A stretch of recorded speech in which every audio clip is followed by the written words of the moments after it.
साथ देने वाले लोग नहीं मिलते हैं, और वो सब के सब एकजुट हैं। मतलब जैसे किसी एक शेयर कहा हुआ सारे के सारे चिल्लाते हैं हुआ। सर्वोपरि उसको भी हमें लोगों को अनुयायियों को शिक्षा देनी होगी। सबसे पहले राष्ट्र बचेगा तभी हमारा धर्म बचेगा। उनके मताधिकार को भी हम लोगों को वापस लेना होगा। वोट देने का अधिकार न, इसीलिए लोग अपने जनसंख्या विस्फोट करके हमारे जो है बराबर में आना चाह रहे हैं और भारत को फिर से जो है दुश्मन राष्ट्र की ओर अग्रसर करना, बाकायदे बहुत ही अच्छी तरीके से विद्यमान करना होगा। तभी जो है हमारा देश बचेगा और तभी जो है हमारा राष्ट्र बचेगा। इस चीज को भली भांति आप लोग समझ लें कि उनको लोगों को यह हो कि हाँ अब हम जब कोई भी गलत कार्य करते हैं, कोई है संविधान के विरुद्ध कोई कार्य करते हैं तो उनके खिलाफ कठोर से कठोर दंडात्मक कार्रवाई करनी चाहिए और प्रशासन को भी ध्यान देना चाहिए उनका। जी इस हुई है। और देखिए, काशी धर्म परिषद और श्री वैष्णव समाज के तत्वाधान में बैठक चल रही है। आप जिस प्रकार से देख रहे हैं कि आए दिन अराजकता फैलाई जा रही है और अब तो हद इस बात की हो गई। अभी तक तो हमारे शिव को ग्रिल से छेद कर दीजिए, उसको फुब्बारा बना दिए, उस पर वजू करते रहे, थूकते रहे, हाथ धोते रहे। इसके बाद भी सनातन धर्म अमृत शांतिपूर्वक उसको सुनते रहे और धैर्य धारण करते रहे कि शांति बनी रहे, अराजकता ना फैले। लेकिन आज तो हद हो गई।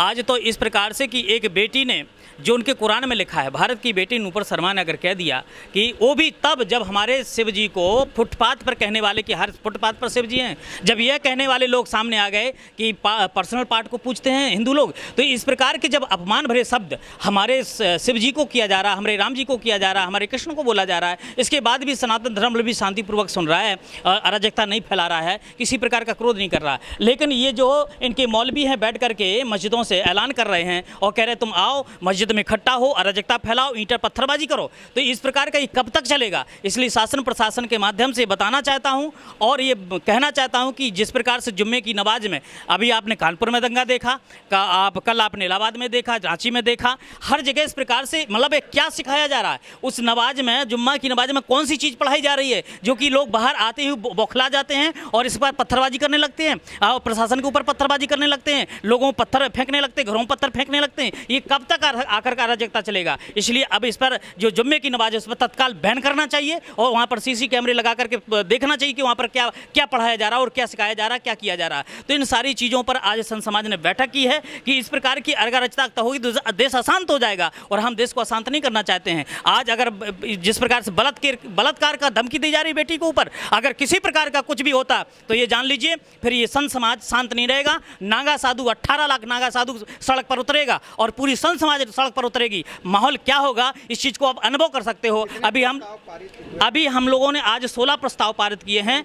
उसमें मुख्य तो जैसे कि नमाज पर जो प्रतिबंध होना चाहिए, जो जुम्मे की नमाज होती है और जो ग्रिल पर वो की गई है, चोटिल पहुंचाई गई, उस पर मुकदमा FIR होगा और कई उसमें हुए हैं जो कि मुकदमा आपको सबको कॉपी दी जाएगी। तो ऐसी स्थिति में आज संत समाज बहुत दुखी है और हम लोगों पर अब हमारे अनुयायी लाखों की संख्या में हैं, वो फ़ोन करने लगे हैं कि गुरुजी अब आप शांत बैठे हैं और इस प्रकार की अराजकता हो रही है, लोग जो है पत्थरबाजी कर रहे हैं, मार रहे हैं और किस प्रकार से प्रशासन रो रो करके फ़ोन में एक वायरल वीडियो हुआ, कहा साहब फोर्स भेजिए। तो ये सारी चीज़ों को देखते हुए बेटी के साथ भी लोग खड़ा है, भारत की बेटी है, संत समाज उसके साथ खड़ा है। किसी प्रकार की कोई भी अगर उसके साथ अन्याय होगा तो संत समाज शांत नहीं बैठ सकता है। जिस प्रकार से सर कलम करने की बातें आ रही हैं, बलात्कार करने की बातें आ रही हैं, ऐसी धमकी दी जा रही हैं, तो ये बहुत हो चुका है। अब ये जो है एक बेटी के बहाने देश को अशांत करना चाहते हैं। अब संत समाज जागृत हो चुका, इसलिए प्रशासन से बार बार अनुरोध है कि इन लोगों पर कार्रवाई की जाए, तत्काल उनको गिरफ्तार किया जाए, जेल में ठूसा जाए। अगर अन्यथा नहीं हो, ऐसा नहीं होगा, अब संत समाज भी सड़क पर उतरने के लिए फिर बाध्य हो जाएगी। महाराज जी से देखिए, काशी धर्म परिषद धर्म के मामले में फैसले लेती है और आज काशी धर्म परिषद के लोगों ने बैठक करके जो शुक्रवार को नमाज के बाद हिंसा हुई है, उस हिंसा की निंदा करने के लिए प्रस्ताव लाया गया है।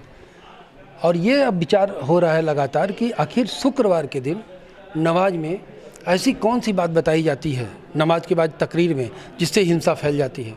संकट मोचन का बम ब्लास्ट हिंदुओं ने देखा, काशी विश्वनाथ मंदिर का अपमान हिंदुओं ने देखा, राम मंदिर पर सैकड़ों साल मुकदमा लड़े, लेकिन आज तक मंगलवार को और सोमवार को दर्शन करने के बाद किसी ने कभी पथराव नहीं किया सनातन धर्म के लोगों ने।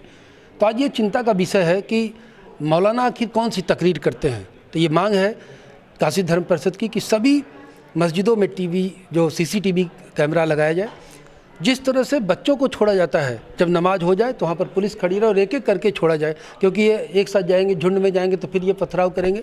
तो क्या शुक्रवार को भारत के लोग निकलना, शुक्रवार के दिन भारत के लोग निकलना बंद कर दें? हमारे मंदिर पर अभी रांची में हनुमान जी का मंदिर तोड़ फोड़ कर दिया गया, तोड़ फोड़ हुई, संत समाज आहत है उससे। तो क्या हम कुछ सड़क पर उतर रहे हैं या धरना प्रदर्शन कर रहे हैं? एक बेटी को गला काटने की लगातार धमकी दी जा रही, रेप करने की धमकी दी जा रही। क्या तालिबानी शासक है भारत हिंदुस्तान में? तो वो इस्लामिक जिहादी बड़े सातिर ढंग से भारत को इस्लामिक देश बनाने का एक संगठित प्रयास कर रहे हैं, और इस संगठित प्रयास के जरिए वो चाहे सनातन धर्म के प्रतीकों पर टिप्पणी करना, हिंसा करना, वो उनका मॉडस ऑपरेंडी है। तो इस मॉडस ऑपरेंडी को सरकार को समझना पड़ेगा, और सरकार अगर नहीं समझेगी तो फिर भाई संत समाज जो फैसला लेगा आगे सब उसकी करेंगे। इसी बनारस में धर्म की नगरी में आंदोलन हो रहा है, तो क्यों नहीं आप लोग साथ में खड़े हो रहे हैं? देखिए, ऐसा आपको लगता है कि साथ में नहीं खड़े हुए। जो भी संत सनातन धर्म के लिए कहीं भी कुछ भी कर रहा है तो सारे संत उनके साथ हैं। हाँ, ये कि उनका तरीका अलग है काम करने का, बाकी धर्म परिषद का तरीका अलग है। तो महाराज जी अनशन पर बैठे थे, सबकी सहानुभूति उनके साथ थी। महाराज जी ने मांग भी किया, उन्होंने परम पूज्य शंकराचार्य के कहने पर किया था। तो बाकी सब लोग अपने अपने तरीके से कर रहे हैं, लेकिन सब हमसे जुड़े रहने के लिए हमारे YouTube चैनल को सब्सक्राइब करें और नई वीडियो की नोटिफिकेशन के लिए बेल आइकॉन को दबाएं। अगर आप ये वीडियो Facebook पर देख रहे हैं तो लाइक जरूर करें और ज्यादा से ज्यादा शेयर करें। धन्यवाद।